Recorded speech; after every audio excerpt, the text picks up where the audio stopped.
In San Diego, we apologize. In fact, Sherry told me this yesterday. We apologize when the weather is above, if it's above 82 or below 65, we apologize. It's tragic weather. And we almost hit that yesterday, being abnormally low. But today we're going to be a little more normal, and for the rest of your visit, those of you from out of town will be pretty normal, so it should be nice here. What we're going to do here is fairly rapidly, I'm going to introduce my three expert panelists. We're going to get an overview of the major property types, both nationally and locally. Have time for about one question, and then if we have time, I'd like to open it up, depending on if you guys are too hungry and I see you walking out, then we'll stop. But I appreciate your attention. So we're going to go in this order. Michael Roberts is going to be talking about office and industrial. Michael has been with Cushman & Wakefield for about 12 years. Cushman & Wakefield is now going to be affiliated with DTZ or DTZ, which some of you have heard about. He's going to be followed by John Jennings, sitting further to my left, your right. And John is going to be talking about the retail market. He's been with Cushman & Wakefield or in various forms, Burnham before that, for almost 20 years, despite, he must have started at 10, but he'll be talking a little bit about retail. And then Alan Nevin, who Gary London referred to as his old colleague, means his very experienced colleague, to my furthest left, will be talking about multifamily. So we're going to start with a little bit of overview of national and local, a couple questions, and then if we have any time, I'd like to open it to the audience. By way of overview comments, I'll make just a couple of comments. Whoa. Here we go. Real estate prices in the commercial sector, as you all know, crashed in 2008, 2009. We had this big dip, and in most sectors, they've come back most of the way or all the way, and some are doing better than others. And now one of the questions and fears that we might, have the next bubble looming, both in housing and in commercial real estate. So we're going to address that a little bit today, and also where the economic trends are going and how they're going to affect things. So right now, the economy is doing pretty well, job-wise and interest-wise, and we have to be thankful for the good times. These are the good times, even though things might be difficult. And with the presidential campaign going on, you'll hear lots of complaints about the economy, most of which are not founded, and most of which are just how to lie with statistics. But we're doing okay right now, so it's a good time to have a meeting and talk about this. So I'm going to turn it over first to Michael Roberts to give us a little bit of introduction of what's going on with office and industrial. Sure, thank you, Norm. So across the board, office and industrial is extremely healthy in the U.S. right now, and I'll take, for different reasons, I'll take an overview on the office side and then tackle the industrial warehouse side. So on the office side, we, as many of you know, are at 5% unemployment in the U.S. economy, and employment drives office more than anything else. So we've got, across the board, in our top 30 metros, we've got a vacancy rate, if you look at CBD versus suburban, of between 12 and 15%. So that's extremely healthy. And it's another factor contributing to the strong fundamentals that we currently have is a lack of new development that took place really from 2009 through 2012, 13, depending on what markets you're looking at. So broadly speaking, the office market is extremely healthy. On the industrial side, on the warehouse side, it's driven by consumption. And consumption is driven by disposable income, and with an employment or unemployment rate of 5%, it's robust as well. So and the same trend exists for industrial, where we saw very limited development from 2009 through 2012, 13, again, depending on what markets you're in. So, Michael, rents, though, are climbing right now in general? Absolutely. Now, for office, it's very different from a core gateway city like San Francisco, where you've got cap rates of 4.5%, and a lot of rent growth anticipated already above historic high rents that have been established with leases done with Salesforce, for example. If you look on the opposite end of the spectrum, a market like Las Vegas is still trying to get their feet underneath them to get rapid expansion on the rental rate side. They've recovered, they've got some great things happening for them, but very different from a gateway city like San Francisco. So the technology-based cities have done really well, like San Francisco. Do you think if the technology stocks bust, that spells trouble for those same markets? I think technology has matured to a point that makes it a more solid economic driver than maybe it was in the late 90s, early 2000s. So, Google's not a startup company any longer, neither is Apple. And they're invested not just in a single product, but across the board on all sorts of things that are diverse by anyone's standard. That's a good point. And one last quick question. Some of us are now sharing office spaces and sharing workspaces and working anywhere. Do you think that trend towards higher utilization rates in the office market will spell any trouble, or will we be okay with economic growth, both in San Diego and in general? Sure. So a few years after the downturn, we had what we called shadow vacancy.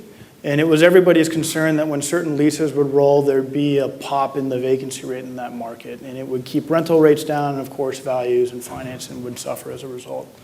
Nowadays, people have gotten very, what's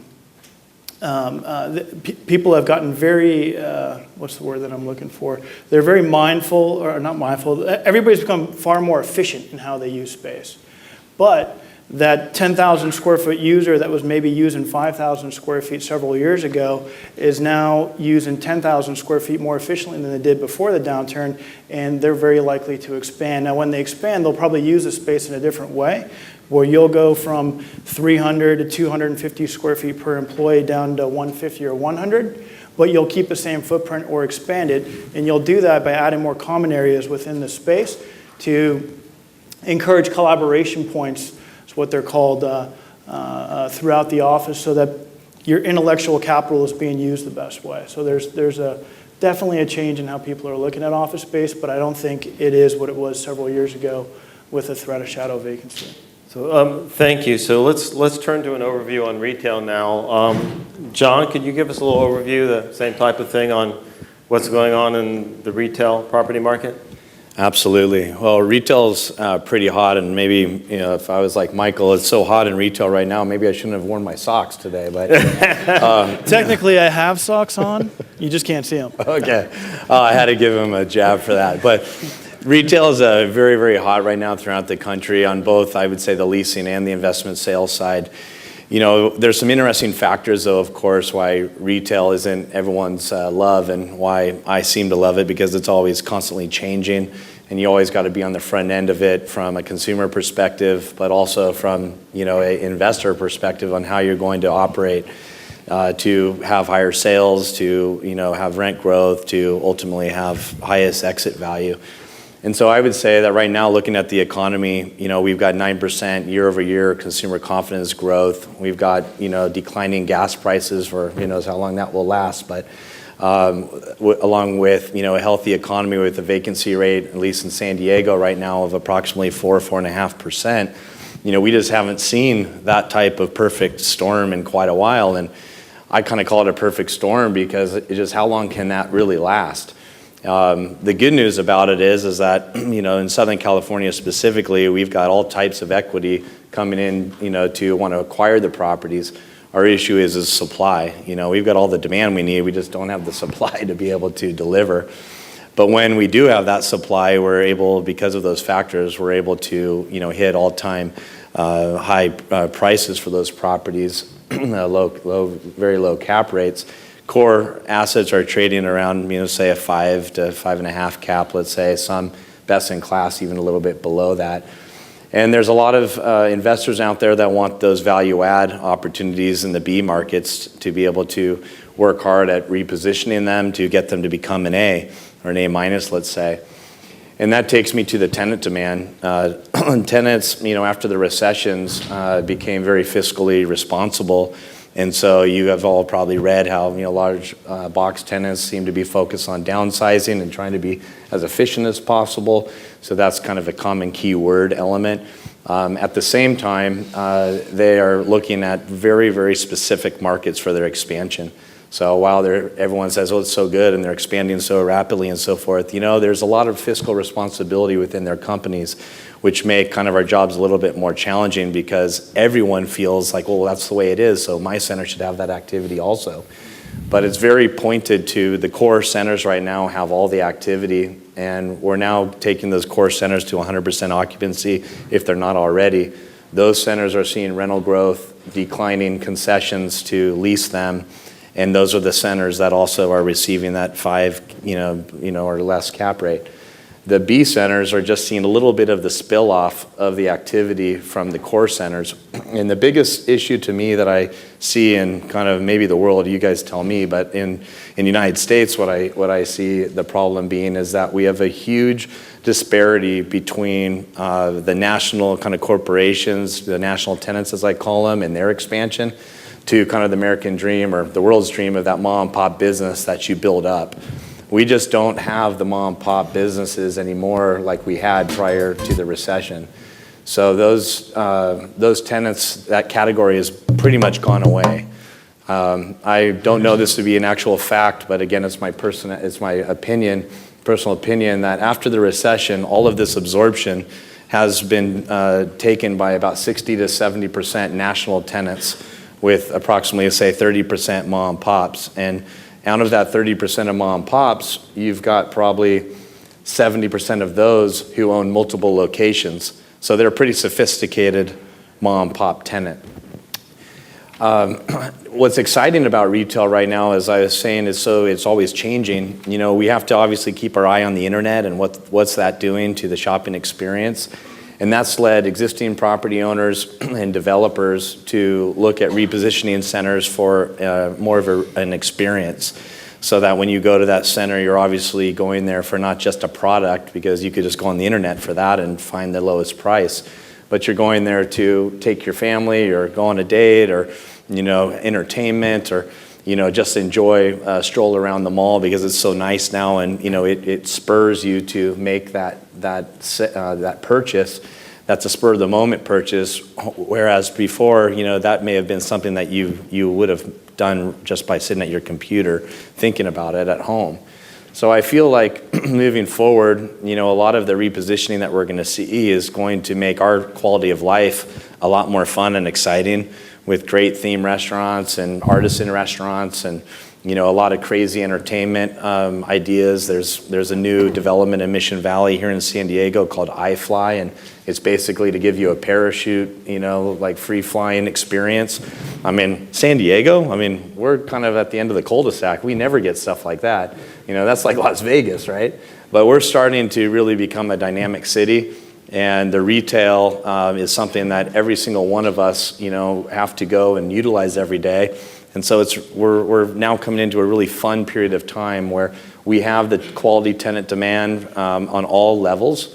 And we're now trying to be as smart as we can about how to reposition these properties and plan for the future for our kids and their kids on how they're going to have fun shopping. And I hope that it leads to higher rents. I think it will, but there's just so much technology that's affecting the business. I can't really see more than a couple of years out right now because it's just changing so quickly.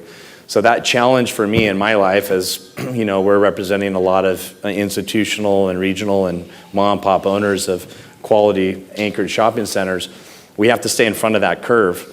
And so, I'd sure hope that I could see more than a few years down the road, but honestly, it's changing that quickly.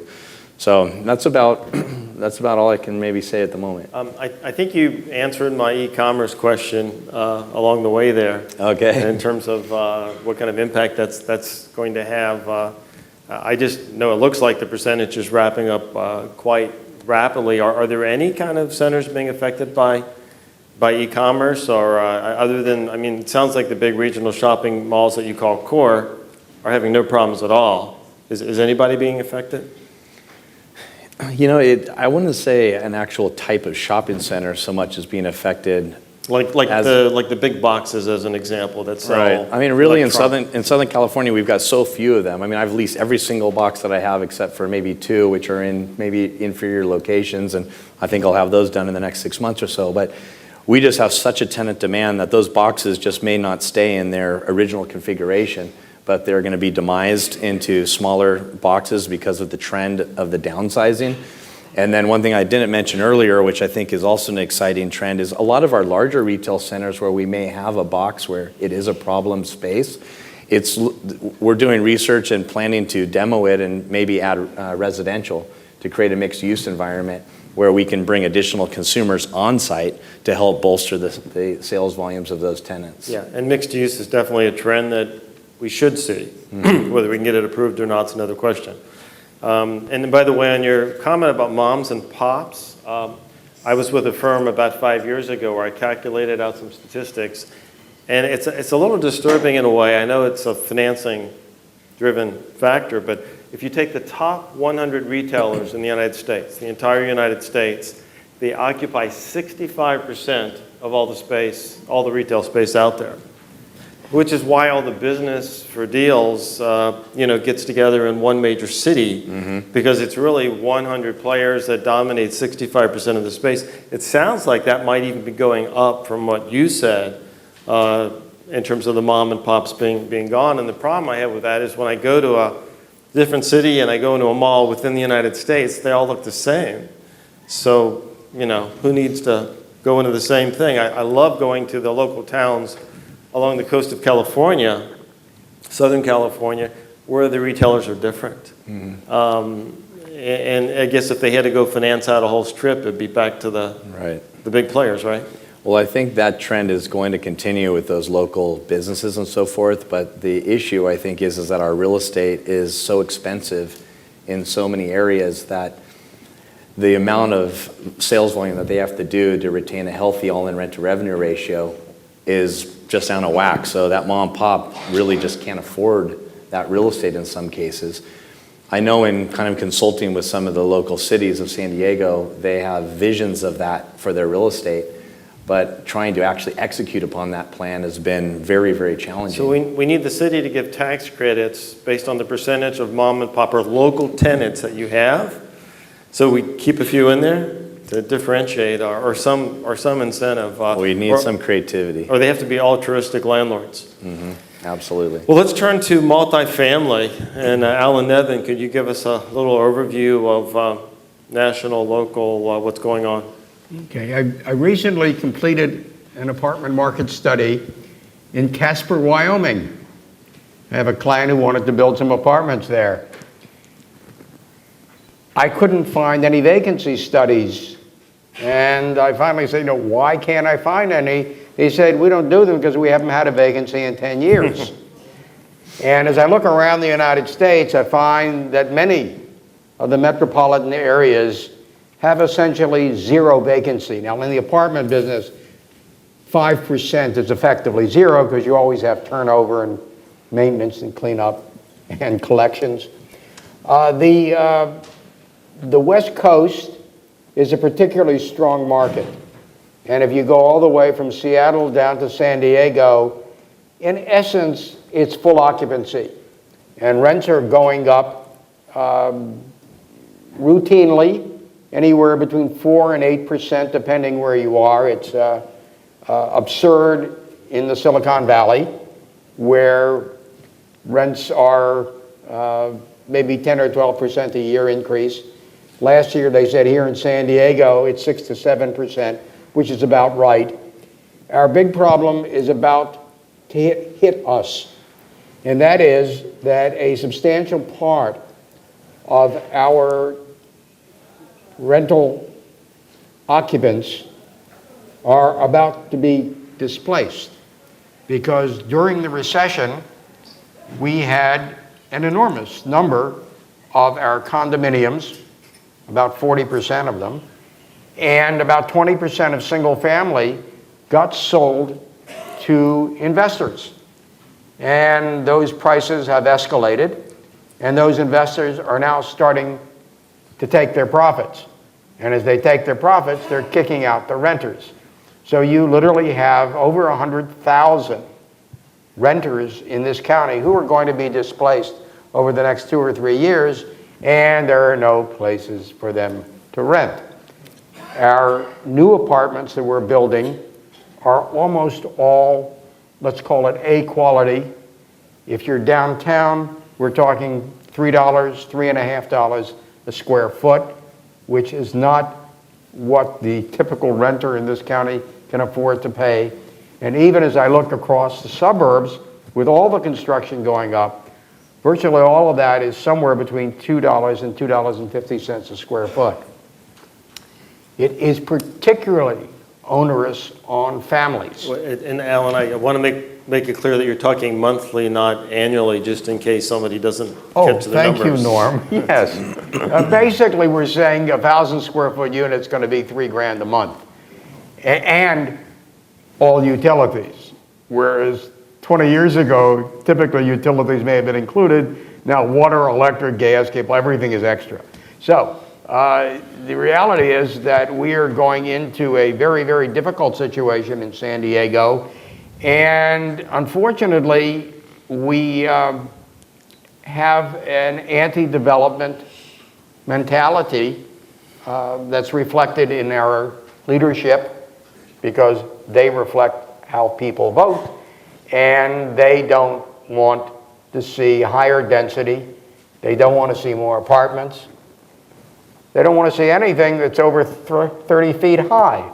And that is going to cause the kind of shortage that Nathan Mader talked about this morning, in terms of the shortage that we have, which is now theoretically about 50,000 units, but I'm telling you it's going to start running towards $100,000. And what that means is rents will continue to go up. There will inevitably be a call for rent control, as they've already done in most mobile home parks.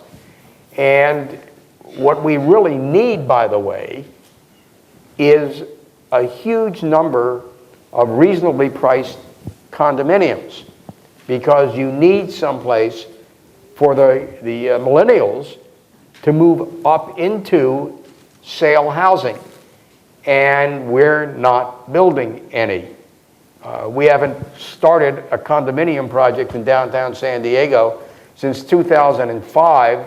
And finally, Nat Bosa was brave enough to start one down here, but they're $1,000 a square foot. That's not exactly for everybody. But when we go into the suburbs, there are virtually no townhomes being built, which is really the, if you live back east, most folks live in townhomes. We haven't developed that culture. The city of San Diego has no townhouse zoning. There's no such thing as townhouse zoning. You either do single family or you do apartments.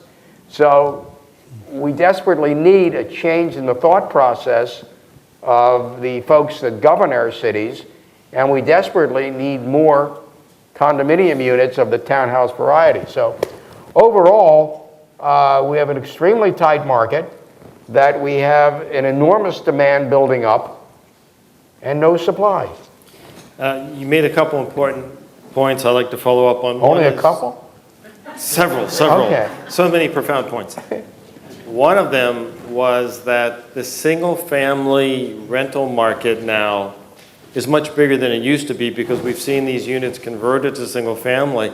So not only is that different, we have all these single-family units along with apartment units, and it sounds like it's a big chunk of our rental market. It also means that there's less inventory in the single-family market, especially the bottom third of the price range. Yep. Which is why there's almost no inventory available, which will drive up prices higher because there's just a lack of units available, right? Absolutely. So it's a double whammy Absolutely. type of effect. The other thing that I wanted to follow up on, I was in San Francisco 2 weeks ago, and I guess they have a moratorium on housing initiative going on there where they just want to say stop. Nobody else allowed in. And I heard there was one in Nashville. San Francisco, I understand. Nashville, I don't. But are you seeing those kind of things going on? And are they serious that they're actually going to try to stop any new development? Is that just an outcry of consolidating this difficulty of development?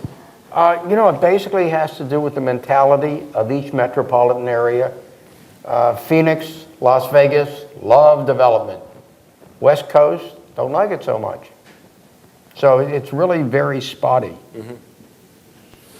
Well, at this point in time, what I'd like to do, we have some mics out there. San Diego Association of Realtors will help.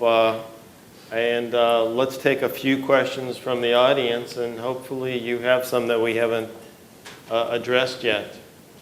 Maybe a question from Eastern Europe or the Caribbean. No, There's one over there. I see one way in back. Norm. In the back left, we're waiting for a mic, and then we'll. Great, thanks. Having heard, let's say Nat Bosa and also the men from IDEA and other speakers this morning, there's a lot of development here downtown. And yet, people are put in the really uncomfortable position of having to go out to Mission Valley or someplace to do shopping. What are the challenges and opportunities that you see here in downtown for healthy retail? Where people can just, these millennials and high-tech people that are moving downtown that really want to shop downtown and they don't want to have to hop in their car to go somewhere else to do the shopping. Could you just kind of discuss your perspective on retail here in downtown San Diego? And not in the entertainment kind of sector, but more in, good business, good high-end product, good stores, but in downtown space. So it's a good question. We have a lot of residential downtown already, and more on the way with the development you heard about this morning. Is it hard to get retail downtown, John? Let me first start off by saying that I'm a suburban retail guy, so urban is a little bit out of my comfort level, but I have enough to be dangerous to advise you a little bit. I think the historical situation is that just the sales volumes for the tenants that have gone out of their comfort zone and entered into this downtown area, they didn't get the sales that they expected and the sales growth that they thought. And the rents are artificially escalated without the, really the true understanding of the health ratio that was necessary for that tenant to be able to survive there. So the owners of the properties were escalating rent, in my opinion, a little bit irresponsibly because they ended up driving out some very good quality retailers who then basically spread the word like, no, I better not try that again. But I think moving forward, as Norm suggested, with the amount of residential that we now have and will have downtown, I think it's back to responsible development and adding the appropriate amount of retail to the population that lives there. And remember, obviously, our downtown San Diego, we have a large convention center and a lot of hotel business, which is why Gaslamp has been so successful, right? And now we're starting to get our people from kind of the more suburban core to come down on the weekends and even some in evenings during the week to go to the restaurants and so forth. But how do we get them to shop? It's a great question. I think a couple ideas that I have are on the high end side. You bring tenants that are used to operating in urban downtown sectors around the world. And two, because that means that we're not going to have them in our shopping centers, if you will, elsewhere. It's going to be maybe their only location within San Diego. Secondly, it can very well much be a first floor amenity to residential development projects, so a mixed use environment. Those can be very successful, especially if you keep, the eye on what uses you want to have there so that you can build for them, almost not necessarily build a suit, but you be really cognizant of the fact that, okay, I want a artisan cheese shop and coffee shop and you want all these different things. we'll plan for that up front and go like a rifle shot approach to those types of tenants where you find them in other metropolitan cities and kind of sell them on that and bring them to San Diego. And then lastly, I think, you just have to be really careful as a community, as a city, not to over retail spaces with convenience stores and of course liquor stores and all of that type of stuff that just basically creates no synergy, no co-tenancy, no merchandising, there's no strategy. And that's what leads to, unfortunately, I think a lot of uncertainty in the quality tenants' eyes of, well, where is this downtown going to go? And, downtown San Diego, I grew up here, so I saw it. I mean, in the last 5 years, it's finally really come into its own. I mean, we're a baby. As a downtown, we're just a baby. We've got so much growth to go. It's incredible. So I'm really excited to see what happens. But if you do have specific questions on the urban retail side, do give me a call or email me, and I'll put you in touch with our urban retail experts who know a lot more about that than I. Let me just say a word, Norm. In our database, I have 11,000 units that are going to be built downtown over the next 5 years. So it's going to take care of a lot of what John was talking about. And Michael wanted to make a quick comment as well. Yeah, really quick. So several years ago, we sold a 155,000 square foot building adjacent to Horton Plaza on Front Street here in downtown, an office building to Bosa Development. Prior to doing that, I lived across the street at the time, I thought this would be great for Whole Foods. Living down here, I'd love that type of retail. Whole Foods and retailers like it pushed back because the parking ratio didn't exist in an urban environment that they felt they needed to make the store as profitable as a suburban location. Also, no other group could pay the type of price that Bosa paid because Bosa was underwriting it as a future redevelopment for a high-rise apartment site. So I think downtown, the things that inhibit you from that type of retail is really parking, and you're competing with residential. Well, help me thank my panel. I think I see a lot of hands out there, but I think I'm getting the hook. Thank you. We're going to go ahead and, once you give these folks a great round of applause. The insight into the commercial markets was fantastic. That was very, very deep. I really appreciate that. I think it gives us a nice high-level overview of our commercial markets here in San Diego.